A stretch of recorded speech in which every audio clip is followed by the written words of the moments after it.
ஹல்லேலூயா. தேவனுடைய பிள்ளைகளே, வருட இறுதியிலே நாம் வந்திருக்கிறோம். ஆண்டவருடைய பெரிதான கிருபையினால கர்த்தர் எப்படிப்பட்டதான ஒரு ஸ்லாக்கியத்தை நமக்கு தந்திருக்கிறார். நாம் இந்த வருடத்தின் இறுதி நடுப்பகுதியில இருக்கும்போது கூட நாம் நினைத்து பார்க்க முடியும், இப்படி இந்த கிறிஸ்துமஸ் பண்டிகை நாம் கொண்டாடுவோமா? அப்படிப்பட்ட ஒரு கேள்விக்குறிதான் இருந்தது. ஆனால் கர்த்தர் நமக்கு தடைகளெல்லாம் நீக்கி நமக்கு நல்ல ஒரு விடுதலை தந்திருக்கிறார். ஹல்லேலூயா.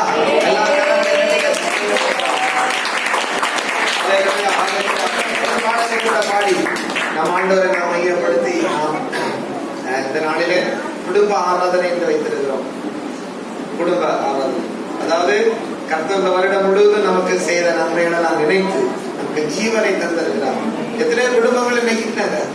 கடந்த நாட்கள் ஒரு போலீஸ் அதிகாரி, அவருக்கு லஞ்ச ஒழிப்புத்துறை, என்னது லஞ்சம் வாங்குறவங்களெல்லாம் பிடித்து அவங்களுக்கு தண்டனை கொடுக்கிறது தான் லஞ்ச ஒழிப்பு. அந்த லஞ்ச ஒழிப்பு துறையிலே இருந்த போலீஸ் அதிகாரியே என்ன வாங்கிட்டாரு? லஞ்சம் வாங்கிட்டாரு. அல்லேலூயா. பாருங்க, உலகத்தில் இருக்கிற காரியங்களை பார்க்கும்போது மிகவும் வேதனை தான். அந்த லஞ்ச ஒழிப்பு துறையில் இருக்கிற அதிகாரியே லஞ்சம் வாங்கினபடினால அவருக்கு 3 ஆண்டு சிறை தண்டனை. எத்தனை ஆண்டு? 3 ஆண்டு சிறை தண்டனை. பாருங்க, இந்த சிறை தண்டனை கிடைத்த உடனே அவர் தன்னுடைய வீட்டுக்கு வந்தார். தன்னுடைய மனைவிய உளி எடுத்து கழுத்திலையும் தலையிலையும் குத்தி கொன்று விட்டு அவரை தூக்குப்பட்டு செத்து போட்டார். யார் தெரியுமா? போலீஸ் அதிகாரி. யோசித்து பாருங்க, சமாதானம் இல்லை, நல்ல அரசாங்க வேலை தான், எல்லாம் இருக்குது. ஆனா நம்முடைய சமாதான பிரபு அந்த குடும்பத்தில் இல்லாதபடினால அந்த குடும்பம் அழிந்து விட்டது. தேவனுடைய ஆனால் கர்த்தர் நம்மை கிருபையாய் வைத்திருக்கிறார். ஹல்லேலூயா. இயேசு இல்லாத வாழ்க்கை, இயேசு இல்லாத குடும்பம், இயேசு இல்லாத படகு, இயேசு இல்லாத காரியங்கள் எல்லாமே என்ன செய்யறோம்? நிர்மூலமாகி. ஹல்லேலூயா. உலகத்தில் உள்ள சம்பவங்கள் எல்லாம் அதை நமக்கு அறிவித்துக் கொண்டிருக்கிற கர்த்தருடைய பிள்ளைகளை, அந்த வானத்தை பூமி உண்டாக்குற கர்த்தர் இந்த உலகத்துல வந்த நாளதான் கிறிஸ்துமஸ் தினம் என்று சொல்லி நாம் கொண்டாடி கொண்டிருக்கிறோம். ஹல்லேலூயா. ஒரே ஒரு இருக்குதான் பிறந்த நாளையும் அவருடைய உயிர் தெழுந்த நாளையும் கொண்டாடுகிறது இயேசு கிறிஸ்து மட்டுமே. யாருக்காவது உயிர் தெழுந்த நாளை கொண்டாடுகிறீங்களா? இயேசு இந்த உலகத்துல வந்து மரித்து 3ஆம் நாள் மரணத்தை ஜெயித்து உயிரோடு எழுப்பினார். உயிர் தெழுந்த பண்டிகை நாம் கொண்டாடுகிறோம். தேவ பிள்ளைல அவர் உயிரோடு இருக்கிறார். இன்னைக்கு நீங்களும் நான் உயிரோடு இருக்கிறது அவர் உயிரோடு இருக்கிறபடினால். அல்லேலூயா. இந்த வேளையில ஒரு பாடலை பாடி கர்த்தரை நாம் மகிமைப்படுத்தோம். 119வது பாடலை பாடுவோம். உண்மை ஆராதிக்க கூடி வந்தோம், நல்ல ஒரு ஆவியோடும் நல் உண்மையோடும் உண்மை ஆராதிக்க கூடி வந்தோம் பரிசுத்தரை, பரிசுத்த உள்ளத்தோடு இந்த பாடலை பாடும். தேவர்களே, நம்முடைய ஆண்டவர் இயேசு எதற்காக வந்தார்னா பாவிகளை ரட்சிக்க கிறிஸ்து இயேசு உலகத்துக்கு வந்தார். நாம் பாவத்தை செய்து பாவிகளா இருந்தோம். அந்த பாவத்திலிருந்து நம்மை விடுதலை தந்து நமக்கு பரிசுத்தமான மாற்றப்படியா இயேசு இந்த உலகத்தில் வந்தார். எதற்காக இயேசு வந்தார்? பாவிகளை ரட்சிக்க இயேசு இந்த உலகத்தில். 2வது, இழந்து போனதை தேடவும் ரட்சிக்கவுமே இயேசு இந்த உலகத்தில் வந்தார். இழந்து போன ஆதாம் ஏவாள் பாவம் செய்தபடினாலே தேவ மகிமையை இழந்தார்கள். அப்ப ஒளியா இருந்து இப்ப சூரியனை பார்க்கலாம், சூரியனுக்கு உள்ள இருக்கிறத பார்க்க முடியுது நம்மளால, அவ்வளவு வெளிச்சம். அது போலதான் ஆதாம் ஏவாளும் வெளிச்சமா பிரகாசமா இருந்தாங்க. வசனம் கிடையாது அவங்களுக்கு, ஆனா மகிமை வெளிச்சம் உதித்தபடினால அவங்க மூடிச்சு. அந்த என்னை பாவம் செய்தார்களோ அந்த வெளிச்சம் போயிட்டு கரங்களை தட்டி கத்தரை மையப்படுத்த. பாவம் செய்த போது இருள் வந்து விட்டது உங்க வாழ்க்கையில. இருள், அந்த இருளை நீக்கும்படியால் யார் வந்தா? யோவான் 1:9 சொல்கிறது.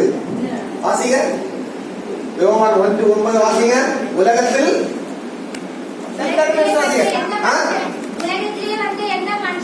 உலகத்தில் வந்த எந்த மனுஷனையும் பிரகாசிக்கிற ஒளியே அந்த மெய்யான ஒளி. கரங்களை தட்டி கட்டுறது.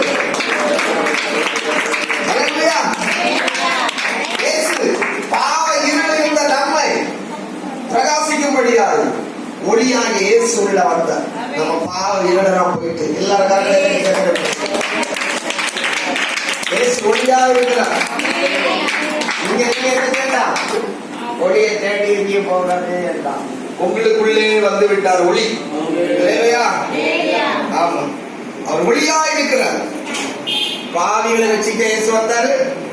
ரெண்டு இழந்து போன. மூணாவது நிறைய வசனத்தில் 3 காரியத்தை சொல்ற. மூன்றாவது யாராவது சொல்லுங்க பாப்பா. முக்கியமான இயேசு எதற்காக வந்தார்? 3.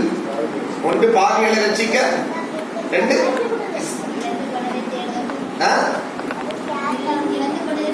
இழந்து போனது, 3 பிசாசினுடைய கிரியைகளை அழிக்க தேவகுமாரன் வெளிப்பட்டார். ஹல்லேலூயா. உங்களுடைய வாழ்க்கையில என்னுடைய வாழ்க்கையில இருக்கிற பிசாசுடைய கிரியைகள், ஒரு காலத்துல நீங்க என்ன பிசாசுக்கு கிரியைகளா இருக்கு. அங்கம்மா சொல்லுங்க, பிசாசு கிரியைகள்ல ஒண்ணு சொல்லுங்க பாப்பா. சொல்லுங்க, பிசாசு கிரியைகள்ல ஒண்ணு மல்லிகா சோதரி சொல்லுங்க. சண்டை போடுறது யாருக்கு? அமைதியாட்டு பொறுமையாட்டு இருக்கிறது ஏசப்பா. அல்லேலூயா. என்ன பண்ண சொல்லுங்க. களவு செய்யறது, பொய் சொல்றது, சண்டை போடுறது, குடிக்கிறது, கெட்ட வார்த்தை, திருடுறது, இதெல்லாம் யாருக்கா கிரியை? இந்த கிரியைகளை அழிக்க இப்படிப்பட்ட கிரியைகள் தான் இருக்கும். வந்துருக்கிறீங்க. நீங்களும் இப்படிப்பட்ட குவார்டர் எல்லாம் பிடிச்சிங்க. பெண்கள் குவார்டர் பிடிக்கலாம். அந்த குவார்டர் எல்லாம் அழிச்சு போட்ட கேஸ் வந்த பிறகு அந்த குவார்டர் எல்லாம் பிடிச்சு வீடி பிடிக்கிறார். பெண்கள் நம்ம சபையிலே அப்படித்தானே இருக்குங்க. நம்ம சபையிலே ஆச்சரியமா இருக்கு. வீடி பிடிக்கிறாங்க, சிகரெட்டு குடிக்கிறது. இந்த கிரியைகள் எல்லாம் இயேசு அடித்து போட்டார். ஆமென். இந்த கிரியைகளை அடிக்கதான் இயேசு வந்தார். வேற எதுவும் வரவே இல்லை. ஆமென். எத்தனை பேர் இழந்து போன சமாதானத்தை கையில நாட்டுறதான்னு சொல்றாங்க. கரத்தை உயர்த்தி சொல்லுங்க. என் வாழ்க்கையில இந்த பிசாசுடைய கிரியைகள் எல்லாம் இயேசப்பா அடித்து போட்டார் என்று சொல்றாங்க. அல்லேலூயா. அல்லேலூயா. இழந்து போன எல்லா ஆசீர்வாதம் எத்தனை பேர் இந்த காலவேளையை சொல்ல முடியும்? கர்த்தர் என்னை ரட்சித்தார். ரட்சிக்கப்பட்ட ஆண்டவருடைய பிள்ளைகள் கரங்களை உயர்த்தி ஒரு அல்லேலூயா சொல்றோம். அல்லேலூயா.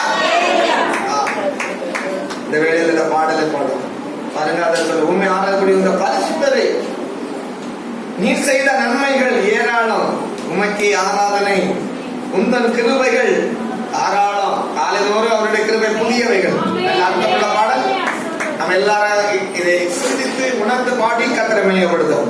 உம்மை ஆராதிக்க கூடி வந்தோம் நல்லவரே, ஆவியோடு உண்மையோடு உம்மை ஆராதிக்க கூடி வந்தோம் பரிசுத்தரே, பரிசுத்த உள்ளத்தோடு ஆராதனை ஆராதனை ஆராதனை ஆராதனை ஆராதனை ஆராதனை உமக்குதானே.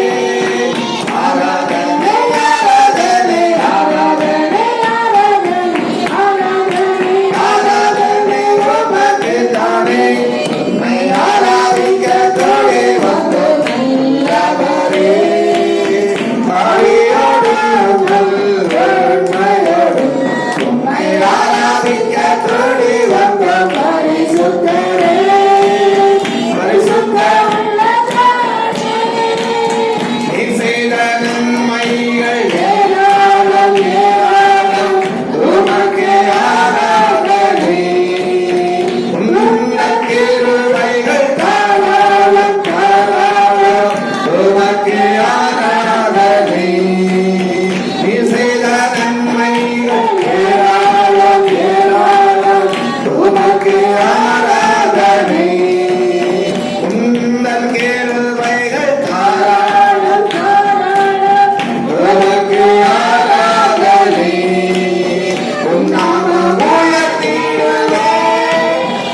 தந்தரிச்சு பெரிதல்ல பெரிதல்ல உமக்கு ஆராதனை உந்த பணிகள் அதிசயம் அதிசயம் உமக்கு மகிமை நிறைந்தவரே மகிமை மகிமை நிறைந்தவரே மாட்சிமை உடையவரே ஆராதனை ஆராதனை ஆராதனை ஆராதனை ஆராதனை ஆராதனை உமக்கு தானே ஆராதனை ஆராதனை ஆராதனை ஆராதனை ஆராதனை உமக்கு தானே உம்மை ஆராதிக்க கூடி வந்த நல்லவரே ஆவியோடு உம்மை ஆராதிக்க வந்த பரிசுத்தரே பரிசுத்த உள்ளத்தோடு நிற்பதெல்லாம் நிரந்தரம் நிரந்தரம் உனக்கு ஆராதனை உங்கள் வார்த்தைகள் வல்லமை வல்லமை உனக்கு ஆராதனை நிரந்தரம் நிரந்தரம் உனக்கு ஆராதனை உங்கள் வார்த்தைகள் வல்லமை உனக்கு ஆராதனை உண்மை உள்ளவரே கோரிக்கை பாத்திரரே உண்மை உள்ளவரே கோரிக்கை பாத்திரரே ஆராதனை ஆராதனை ஆராதனை ஆராதனை ஆராதனை ஆராதனை உமக்கு தானே ஆராதனை ஆராதனை ஆராதனை ஆராதனை ஆராதனை உமக்கு தானே உம்மை ஆராதிக்க கூடி வந்த நல்லவரே ஆவியோடு வல்லமையோடு உம்மை ஆராதிக்க கூடி வந்த பரிசுத்தரே பரிசுத்த உள்ளத்தோடு பாருங்க நீர் தந்த ரட்சிப்பு பெரிதல்லோ ஆண்டவர் நமக்கு தந்த ரட்சிப்பு பெரிய ரட்சிப்பு தேவனுடைய பிள்ளைகளே உள்ளதுல பெரியதான ஒரு ஆசீர்வாதம் சின்ன பிள்ளைகள் அமைதியா இருக்கணும் உள்ளதுல பெரிய ஒரு ஆசீர்வாதம் தெரியுமா ரட்சிப்பு இல்லையா சின்ன பிள்ளைகள் அமைதியா இருக்க பேசணும் சகைவு ஒரு பெரிய ஒரு அதிகாரி நல்ல வருமானம்லாம் இருந்தது நல்ல சொத்தெல்லாம் இருந்தது ஆனா அவரோட வாழ்க்கையில ரட்சிப்பு இல்லை என்ன கிடையாது எவ்வளவு கொடிதோர பாருங்க நான் கடந்த வாரம் சொன்னேன் சின்ன திரை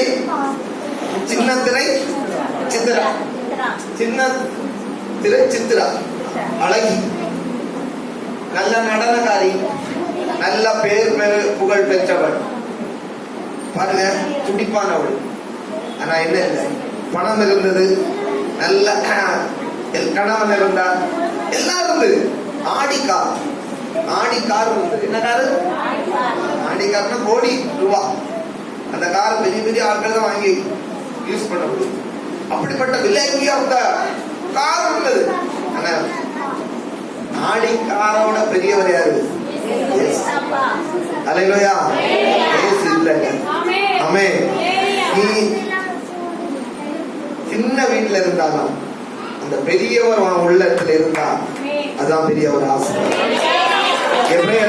எபிரேயர் ஆக்கியோன் சொல்லுகிறார் எபிரேயருக்கு எழுதின நிருபத்துல பாருங்க எபிரேயர் ஆக்கியோன் என்ன சொல்லுகிறார வாசிக்கலாம் எடுத்து வாசிங்க எபிரேயர் சொல்றார்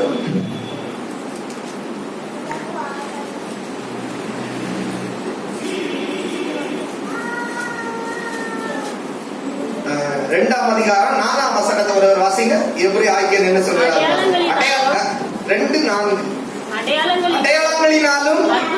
அற்புதங்களினாலும் பலவிதமான பலத்த செய்கைகளினாலும் நம்முடைய சித்தத்தின்படி விருப்பத்தின்படி பகிர்ந்து கொடுத்த பரிசுத்த ஆவியின் வரங்களினாலும் தேவன் தாமே சாட்சி கொடுத்துமாயிருக்கிற இவ்வளவு பெரிதான ரட்சிப்பை குறித்து இவ்வளவு அதுக்கு எல்லையே கிடையாது. நம்ம சொல்லும் எப்படி எல்லாம் கையை செல்லத்துக்காக முட்டை போல அளவு, செல்லத்துக்காக பணமரத்தமாக உயர், அதுக்கு ஒரு அளவு. ஆனா சில காரியத்துக்கு அதுபோல நம்முடைய ஆண்டவருடைய ரட்சிப்புக்கு அளவே கிடையாது. அல்லேலூயா. இவ்வளவு பெரிதான ரட்சிப்பை குறித்து, அதுக்கு பெரிய ரட்சிப்பு. இந்த ரட்சிப்பை யாரெல்லாம் பெற்றிருக்கிறாங்களோ அவங்க தான் பாக்கியசாலி. இந்த உலகத்தில் வந்த நோக்கம் நம்மை ரட்சிக்கும்படியா, பாவத்திலிருந்து சாபத்திலிருந்து ரட்சிக்கும்படியா வந்தார். அல்லேலூயா. அப்படின்னா தேவனே இந்த பெரிதான ரட்சிப்பை யாரும் அசட்டை பண்ணக்கூடாது, நிர்விசாரமா எடுக்கக்கூடாது. அல்லேலூயா. இந்த ரட்சிப்பை பெற்றுக் கொள்ளுங்க. எதை பெற்றுக் கொண்டீங்களா கொள்ளுங்க, அது வேண்டாம். ரட்சிப்பை மட்டும் நீங்க பெற்றுக்கொள்ளணும். இந்த 2020 ஆண்டில ரட்சிக்கப்படாத ஆண்டவருடைய பிள்ளைகள் ரட்சிக்கப்படணும். அல்லேலூயா. மனம் திரும்பணும். ஆமென். சகைக வீட்டுல ஆண்டவர் சொன்னார், இன்று இந்த வீட்டுக்கு என்ன வந்தது? ரட்சிப்பு வரும். உங்க வீட்டுக்கு ரட்சிப்பு வரணுங்க. ஆமென். உங்க வீட்டுக்கு ரட்சிப்பு வந்துட்டுன்னா ஒரு பெரிய ஆசீர்வாதம். அல்லேலூயா. இந்த வேளையில அந்த பாடலை பாடும், நீ தந்த ரட்சிப்பு பெரிதல்லோ, உமக்கே ஆராதனை, உந்தன் வழிகள் அதிசயம். தேவர்களே, ஆண்டவருடைய வழி, ஆண்டவருடைய வழியில தான் போகணும். அல்லேலூயா. நம்முடைய வழிகள் மனுஷனுக்கு செம்மையாய் தோன்றுகிற வழி உண்டு, அது எங்க போய் சேருமா? மரணத்துல கொண்டு விட்டுரும். கர்த்தருடைய வழியில நடந்தா நமக்கு ஆசீர்வாதம். அல்லேலூயா. நீதின் பாதையில் என்ன உண்டா? சொல்லுங்க, நீதியின் பாதையில் ஜீவன். ஆமென். நீதி இயேசு அப்பாவோட பாதையிலே வரும்போது நமக்கு ஜீவன் கிடைக்கும். அல்லேலூயா. நம்ம ஜீவனோட இருக்கிறது கர்த்தருடைய கிருபை. நம்ம வழியில போக கூடாது. நம்ம வழி ஆண்டவர், பெரிய ஆண்டவருடைய வழியில நாம போகும்போது அந்த வழியில தான் ஆசீர்வாதங்களை ஆண்டவர் தருவார். அதனால கர்த்தருடைய பிள்ளைகள் நம்முடைய வழிகளை சிந்தித்து பார்க்கணும். நான் எந்த வழியில போறேன், யாருக்க வழியில போறேன்? ஆமென். நம்ம இயேசு சொன்னார், நானே வழி, நானே சத்தியம், நானே ஜீவன். ஏசப்பாவோட வழியில போனா நமக்கு ஒரு பிரச்சனை வராது. பிரச்சனை வந்தாலும் அவர் பார்த்துக் கொள்வார். அல்லேலூயா. நம்ம கூட தான் இருக்கிறாரு ஏசப்பா. ஒரு வசனம் உண்டு, அவருக்கு என்ன பெயரிடுங்கள் மத்தேயுல சொல்லப்பட்டிருக்கிறது. மத்தேயு, நான் முடிக்கிறேன். நம்ம இன்னைக்கு பிரசங்கம் இல்லாதனாலதான் நான் அந்த காரியத்தை சொல்றேன். நமக்கு இன்னைக்கு குடும்ப ஆராதனை பாருங்க. மத்தேயுல சொல்ல ஒரு வசனம் அழகா உண்டு, வாசிக்கலாம். அவருக்கு என்ன பெயரிடுங்கள்? 1ஆம் அதிகாரம் 23ஆம் வசனத்தை வாசிங்க. மத்தேயு இதோ, மத்தேயு 1:23. அவன் இதோ ஒரு கன்னிகை அவருக்கு இயேசு என்று, அவருக்கு இம்மானுவேல் என்று பெயரிடுவார்கள் என்று சொன்னார்.